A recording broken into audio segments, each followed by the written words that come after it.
கர்த்தருடைய நாமம் மகிமைப்படுவதாக. இந்த புதிய நாளுக்காய் கர்த்தரை நன்றியோடு ஸ்தோத்திரிக்கிறேன். இந்த புதிய நாளின் தியானத்துக்காய் எடுத்துக்கொண்ட வசனம் அப்போஸ்தலர் 23வது அதிகாரம் 11வது வசனம். அன்று ராத்திரியிலே கர்த்தர் பவுலின் அருகே நின்று, பவுலே திடன்கொள், நீ என்னை குறித்து எருசலேமிலே சாட்சி கொடுத்தது போல ரோமாவிலும் சாட்சி கொடுக்க வேண்டும் என்றார். ஆம், கர்த்தராகிய இயேசு பவுலை திடன் கொள்ளும்படியாய் செய்த தேவன் இந்த நாட்களில் நம்மையும் திடப்படுத்துகிற தேவனாயிருக்கிறார். நம்ம அருகே எப்பொழுதும் ஆண்டவர் இருக்கும்படி பூரணமாய் நம்மை ஒப்பு கொடுப்போம். கைகளை நெகிழ விடாமல் திடன் கொள்ளுவோம். நம் கிரியைக்கு பலன் உண்டு என்பதை மறந்து விடாமல் ஆண்டவரை இறுக பற்றி கொள்ளுவோம்.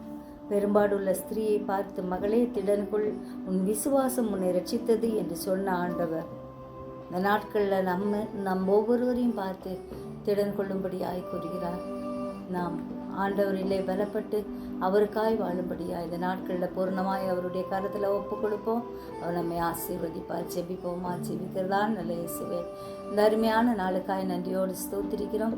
ஒவ்வொருவரையும் கர்த்தர் ஆசீர்வதியும், சிறியோர் முதல் பெரியோர் வரை ஒவ்வொருவரையும் பாதுகாக்கும்படியாய் கெஞ்சுகிறோம்.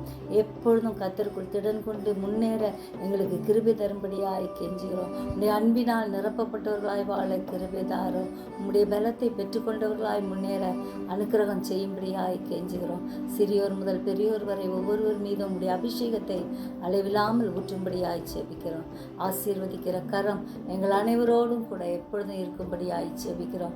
எங்களை பாதுகாக்கிற தேவன் கூடவே இருப்பீராக. நீரே எங்களை வழி நடத்தும். நீர் எங்களை ஏந்தி சுமந்து தப்புவிக்கிற தேவனாய் இருக்கிறபடியால் நன்றி செலுத்துகிறோம். பொறுப்பெடும் வழி நடத்தும். இயேசுவின் மூலம் ஜெபங்கேளும் பிதாவே, ஆமென்.